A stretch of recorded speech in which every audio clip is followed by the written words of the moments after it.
생존 우선순위 서바이벌 프라이어리티 2026년 3월 19일자 진행합니다. 정보의 바다에서 바늘찾기라는 부제도 좀 소리내어 읽어봅니다. 오늘 시간은 제가 소리내어 읽어서 스스로 이해하는 비중을 좀 많이 그런 기분으로 진행을 해보고 싶습니다. 내용이 그렇습니다. 구독, 좋아요 부탁드립니다. 오늘의 편집 내용입니다.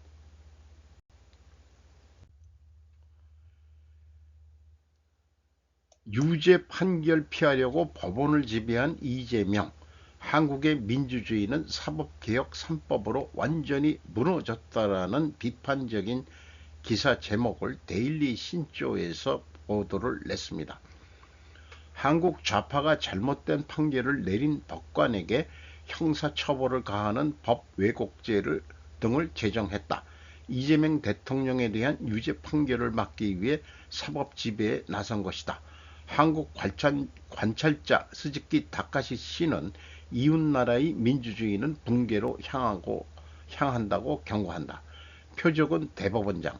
한국 국회는 2월 26일부터 28일까지 3일간 잇따라 사법개혁 3법을 통과시켰다. 여당인 더불어민주당이 추진하던 법에서 과반 의석의 힘으로 야당의 반대를 누른 것입니다. 사법개혁 3법이란 첫 번째 법 왜곡죄는 법을 왜곡해 적용한 재판관이나 경찰관 등을 10년 이하의 징역 또는 10년 이하의 자격 정지 처분을 부과하는. 두 번째, 헌법재판소 개정법은 최고재판소, 대법원의 판결에 불복하면 헌법재판소에 심사청구를 할 수 있는 제도를 도입하는. 또 세 번째, 법원조직 개정법은 대법원의 재판관을 증언한다는. 이재명 대통령은 공직선거법 위반 등 5개 형사재판에서 피고로 되어 있습니다. 다만 대통령에 취임했기 때문에 사법 판단에 따라 어느 재판도 멈춰 있습니다. 무엇보다 이재명 대통령은 안심할 수 없습니다. 공직선거법에서 벌금 100만원 이상의 형이 확정되면 피선거권을 잃게 됩니다. 그러면 2025년 6월 대선 출마 자격이 의심돼 당선이 무효화될 수 있다. 그래서 정권 측은 법원의 무죄 판결을 내리게 하기 위해 3법을 제정한 것입니다. 법 왜곡죄는 대통령을 재판하는 판사에게 압력을 가하는 것이 목적입니다. 법의 왜곡에는 명확한 정의가 없기 때문에 정권은 마음껏 법관을 유린할 수 있습니다.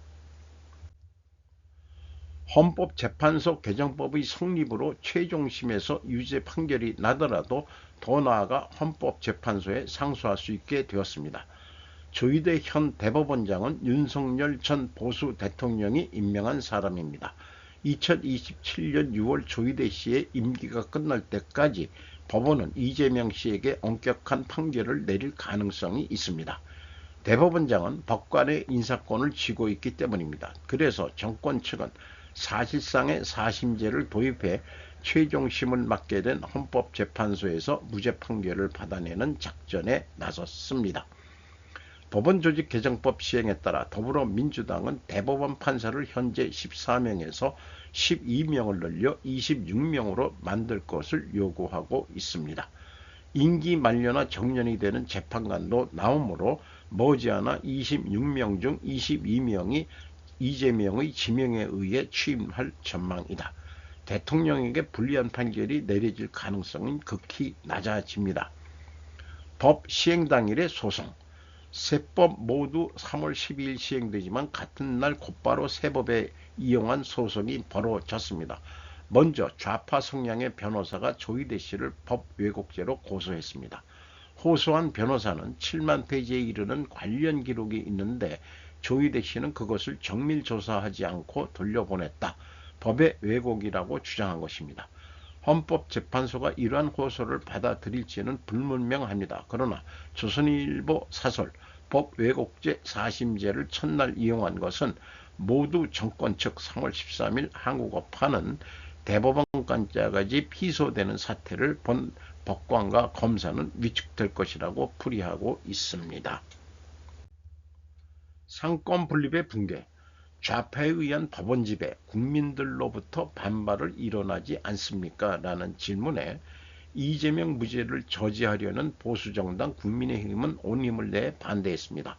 사법 독립을 유지하고 싶은 판사도 마찬가지입니다. 보수신문인 조선일보는 거듭 사설에서 비판했습니다.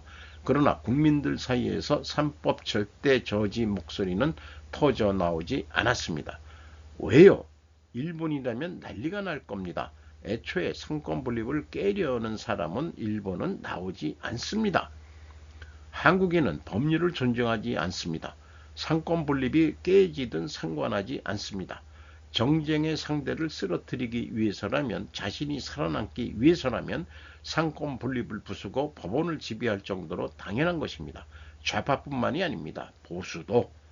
윤석열 정권도 국가 비상사태도 아닌데 비상계엄령을 선포했다. 훌륭한 친위 쿠데타입니다. 이재명 씨는 이 쿠데타가 성공하면 자신은 살해당했을 것이라고 주장하고 있습니다. 5개 재판에서 피고인으로 되어 있는 것도 윤석열 정권의 음모의 결과라고 본다. 음모에서 벗어나기 위해 3법을 만든 것으로 정당방위의 의도일 것입니다. 법치를 처음에 무너뜨린 것은 보수의 편이라는 것입니까? 그것을 말한다면 좌파에게도 큰 책임이 있습니다. 좌파 문재인 정권 시절인 2020년 당시 법무부 장관은 4개월 사이에 3차례나 지휘권을 발동했습니다. 좌파 정치인에 대한 수사를 검찰 중에서도 좌파 색깔이 짙은 검사에게 맡기라고 지시하기도 했습니다. 1987년 민주화 이후 지휘권 발동 등 검찰에 대한 노골적인 개입은 삼가야 한다는 분위기가 형성되어 있었습니다. 그것을 아주 쉽게 좌파가 파괴한 것입니다. 그게 조국인지 누군지 모르겠네요. 결국 한국에서는 일본과 달리 검찰을 민주적으로 통제하기 위한 지휘권은 존재해야 하지만 함부로 행사하지 않는다는 헌정의 상도는 뿌리내리지 않았습니다. 거듭된 지휘권 발동에 대해 국회에서 항의했지만 이게 그 당랑이라고 사마귀 얘기하는 것 같은데요. 당랑도끼. 윤석열, 그로서는 좌파가 그렇게 나온다면 대통령에게 인정받는 계엄령 선포만큼 무엇이 문제인가 하는 신경일 것입니다. 식목, 한자로 썼습니다. 식목이 없는 대륙과 반도. 왜 한국인들은 법을 존중하지 않을까요? 유교 국가이기 때문입니다. 사회 질서를 유지하기 위해서는 수양을 통해 훌륭한 행동을 하는 사람을 만든다면 된다는 생각을 하는 것이 유교입니다. 이면에는 법률로 세세하게 행동을 규제하는 것은 하책이라는 의식이 있습니다.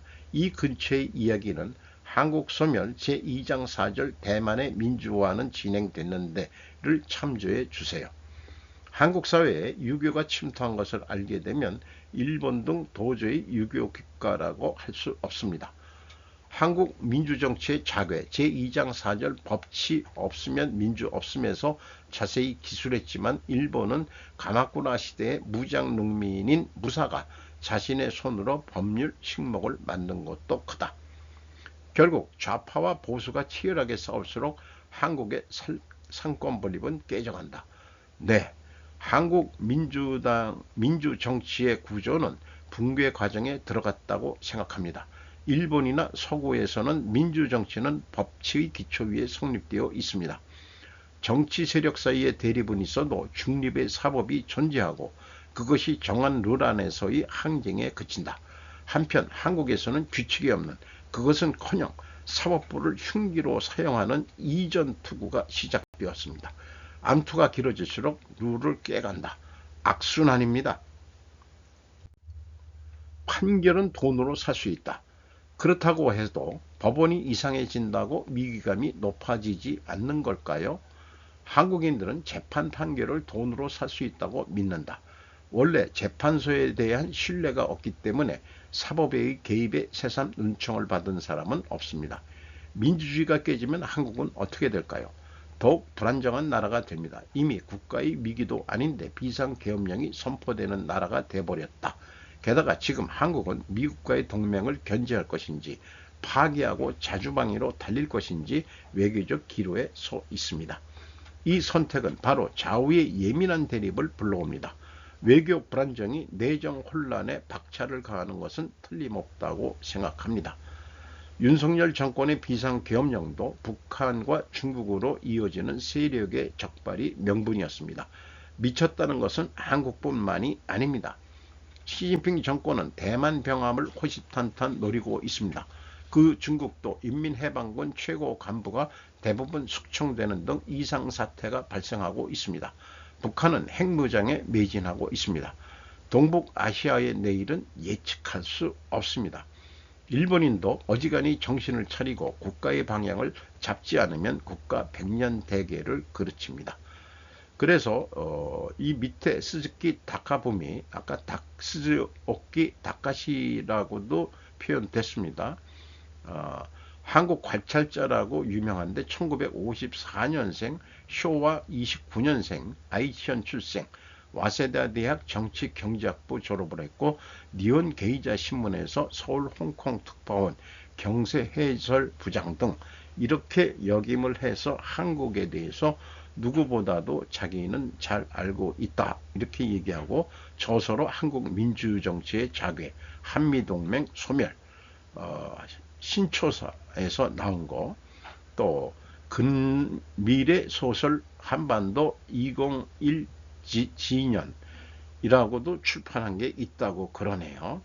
한국에 대해서 주재 특파원을 하면서 한국에 대해서 많이 연구를 한 것 같습니다. 그래서 저도 좀 자괴감이 듭니다만은 제가 그 신보수 선언이라고 그 템플릿식으로 만든 거를 조금 더 수정을 해서 보완을 하는데 성권 분립이 와해됐다. 그리고 그 최상류층이 변함이 없는데 중류층이 별로 없다.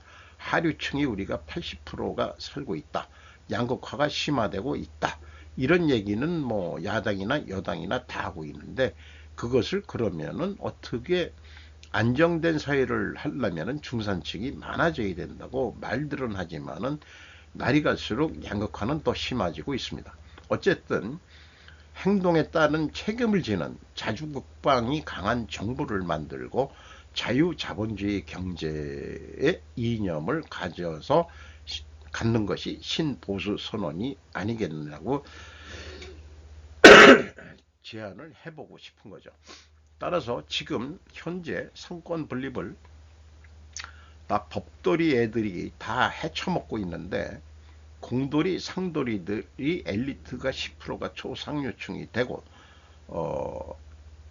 그렇게 됐으면 좋겠어요. 그리고 법돌이도 그냥 다 죽일 수는 없는 거니까 법돌이 포함 중류층이 39%, 하류층이 한 50% 정도. 이래야 안정적인 사회가 되지 않을까 저는 생각하는 바입니다. 단독 박홍근 한국은 미국 식민지 주장하며 한미 영방제 통일 외쳤다. 황지 뉴데일리 3월 18일 나름 이쪽도 그 보수 언론이라고 보여집니다. 출범 주도한 범청학년 대법원 이적단체 판단, 미군 철수 국보법 폐지 연방제 통일 등 주장, 미국 놈들을 몰아내자 양키 없이 살 수 있다. 박진혁형 판결문에는 북동조 단체 활동, 야당 북한 김씨 독재 주장 답습 민주화 운동이냐 이렇게 얘기했습니다. 그의 전과 기록을 민주화 운동이라고 강조하지만 이거는 아니지 않느냐 이렇게 됐는데 이 사람이 박홍근인 모양인데요. 뭐 고생한 얼굴 같지가 않고 잘 먹고 잘 사는 얼굴인 것 같습니다.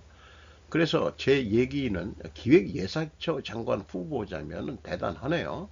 머리들은 좋은 거예요. 그런데 일본이나 한국 모두 간접 식민지라고 말하지 그랬어 라는 생각을 해보게 됩니다. 사실 뭐 일본이나 한국이나 간접 식민지라고 봐도 과언은 아니지 않느냐 그렇게 얘기할 수 있죠. 도요타 등 만액 줄이어 인재 확보로 높은 수준, 대기업 집중 응답 26년 춘투. 일본의 투쟁이라고 하지만은 사실은 투쟁이란 것도 없고 노조, 먼저 임금 인상 요구안을 내면은 기업이 그것을 받아들이느냐 아니냐가 춘추라고 얘기를 하고 있습니다. 우리나라처럼 떼거지로 몰려서 빨간띠 두르고 무슨 옛날에 감가제 특공대처럼 하는 게 아니죠.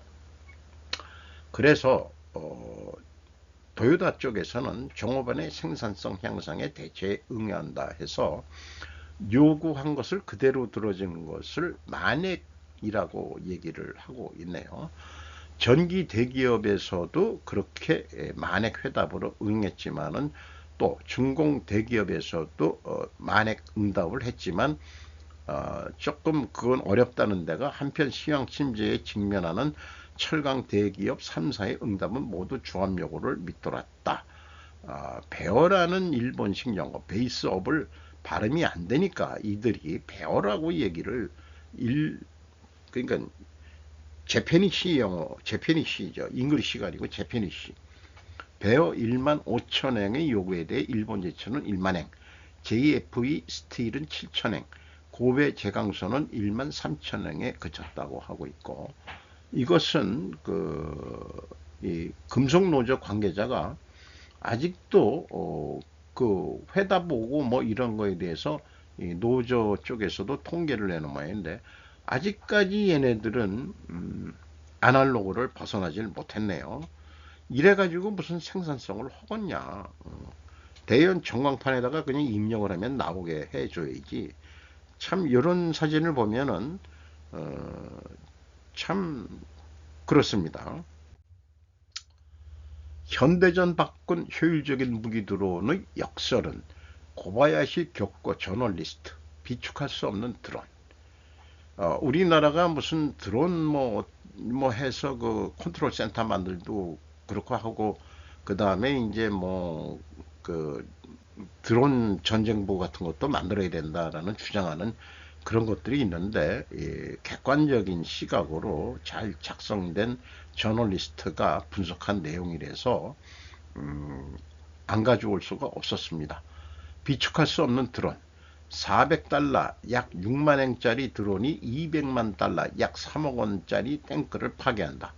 우크라이나의 전쟁터에서 그런 비상식이 일상이 되고 있다. 그러나 지금 각국의 국방장관들을 괴롭히고 있는 것은 드론의 강도가 아니라 그 단명합니다. 영국의 군비 담당상은 작년 이렇게 단언했다. 드론을 구입한 시점에서 8주 후에는 시대에 뒤떨어졌다. 탄약과 지뢰는 창고에 쌓으면 수십 년 뒤에도 사용할 수 있다. 하지만 드론은 다르다. 소프트웨어로 움직이고 전파로 조정되어 끊임없는 기술 혁신 속에 살고 있다. 비축하겠다는 냉전적 발상이 애당초 통하지 않는 무기다. 드론이란 무엇인가? 최초의 무장 드론의 공격은 2001년으로 알려져 있으며 미국의 프리데터나 리퍼라고 하는 고정날개형 무인기가 아프가니스탄에서 탈레반이나 알카에다의 표적을 공격했다. 활주로가 필요해 이착륙에 손이 많이 가는 반면 장시간 장거리 비행에 능해 여객기보다 더 높은 상공에서 광범위하게 감시하거나 정밀 유도 미사일로 원거리 표적을 공격할 때 적합하다. 우크라이나에서도 사용되는 터키산 바이락탈은 대표적이다. 러시아가 수천 대를 발사하고 있는 이란 설계의 샤헤드 휘발유 엔진 소리 때문에 모페드로 불린다. 또 날개를 가진 고정 날개형으로 목표를 향해 돌진해 폭발하는 일회용 기계다. 우크라이나가 자체 개발한 1000km 이상 날 수 있는 장거리 드론 역시 고정 날개형이다. FPV 드론의 활약, 이 FPV를 상식용어로 좀 알아놔야 되겠네요. 그러나 현대 전장에서 진정한 혁명을 일으키고 있는 것은 이런 대형기가 아니다. FPV, 포스트 파슨 뷰, 로 불리는 소형 회전익형 드론이다. 복수의 로터, 프로펠러를 회전시켜 들뜬다. 헬리콥터나 시판되는 공중촬영 드론과 같은 원리다. 수직으로 이착륙할 수 있어 좁은 장소에서도 사용할 수 있지만 비행시간은 배터리 제약으로 짧다. 그 소형 저렴 기동적이라고 하는 특성이야말로 우크라이나의 전장에서 혁명을 가져온 이유라고 여겨진다. 우크라이나가 증명하는 것. 우크라이나 전쟁은 드론이 전장의 비용 구조를 뿌리부터 뒤집었음을 증명했다. 우크라이나군 사령관에 따르면 러시아군 전투로 인한 사상자의 약 80%는 드론에 의한 것이라고 한다. 장비의 손해도 같은 비율을 차지해 2024년에 5월에만 8만 9천 개소의 러시아군 목표가 파괴되었다고 주장한다. 출처는 더 위크 하우 드론 워페어 웍스라는 데를 인용을 했습니다. 지난해 6월에는 스파이더 웹 거미줄 작전으로 우크라이나는 러시아 내 4개 공군기지를 기습했다. 대당 1,000달러 약 16만엔 이하의 소형 드론을 나무상자에 숨겨 트럭으로 실어 나르고 러시아 전략폭격기를 포함한 항공기 40대 이상을 파괴 손상시켰다. 영국 싱크탱크 채텀 하우스는 이를 현대 드론 전쟁의 상식을 새로 썼다고 평했다. 왜 비축 못하나? 이렇게 드론이 현대전의 주역이 되면서 유럽 각국은 심각한 모순에 직면하고 있다. 드론 비축 문제다. 러시아와 국경을 공유하는 핀란드는 냉전 시대부터 비밀 거점에 엄청난 포탄을 보유해왔다. 수십 년 전 비축된 것도 여전히 유효하다. 하지만 드론은 그럴 수 없다. 왜 드론은 이 정도로 급속히 사용할 수 없게 되는 것일까? 본질은 드론이 단순한 기계가 아니라 소프트웨어와 무선 통신을 의존한 시스템이라는 점에 있다.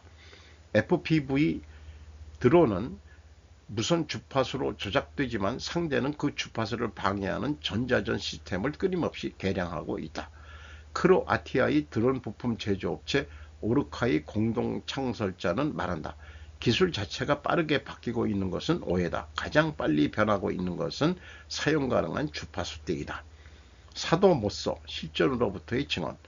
FT가 취재한 우크라이나 드론 부대 사령관과 기술자들은 서방 국가들로부터 공여받은 드론의 상당수가 도착한 시점에서 이미 시대에 뒤떨어졌으며 사용 전 설정을 처음부터 다시 변경할 필요가 있다고 증언했다.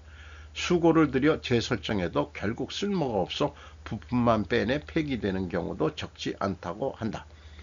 지금부터 훈련을 시작하면 3년 뒤 창고에 남아있는 드론은 분명 낡았을 것이다. 하지만 그래도 좋다. 훈련을 통해 경험을 쌓고 산업 기반을 키우면 여차하면 최신형을 10만 대 규모로 빠르게 생산할 수 있는 체제가 갖추어질 것이다. 각국의 대응과 처방전, 공급망 구축, 비축할 것이 아니라 필요할 때 대량 생산할 수 있는 체제를 미리 갖추겠다는 발상의 근본적인 전환이다. 대량 생산이 아니고 다품종 소량 생산, 일본식으로 얘기하면 짓드 생산을 해야 된다는 거로 이야기가 되겠네요. 계약 형태의 혁신. 독일은 드론 제조사 2국과의 최대 43억 유로 규모 계약에 이노베이션 조항을 포함시켰다. 제조사는 항상 시스템 개선 가능성을 감시하고 업그레이드 필요성을 정부에 통보할 의무를 진다. 연 2회까지 정부는 드론을 시장의 새로운 전개에 적응시키도록 요구할 수 있다. 드론의 선도 관리를 계약상의 의무로 한다고 하는 종래의 방위 조달에는 없었던 발상이다. 중국 의존 탈피. 세계 드론 부품의 최대 80%를 중국이 공급하고 있지만 중국은 러시아군에도 부품을 판매하고 있다. 나토 가맹의 유럽 각국은 서플라이 체인을 국내 또는 동맹국 내에 옮기는 것이 급선무라고 여기고 있다. 영국의 적극적인 자세. 영국도 대규모 투자에 나서고 있다. 2025년도 영국 정부는 우크라이나 지원을 위해 드론 기술에 3억 5천만 파운드 약 680억 엔을 투입했다. 일본은 어디에 있는 걸까? 그럼 일본은 어떤가? 결론부터 말하면 이 문제는 일본에서는 거의 논의되지 않은 것 같다. 논의는 아직 드론 도입 여부 단계에 머물러 있다. 출처 도쿄신문 공격형 드론 로우즈 자유대의 무인 무기 도입 현상은 2024년 10월 무기가 효율적이 되다니. 하지만 여기서 멈춰서 생각하고 싶다.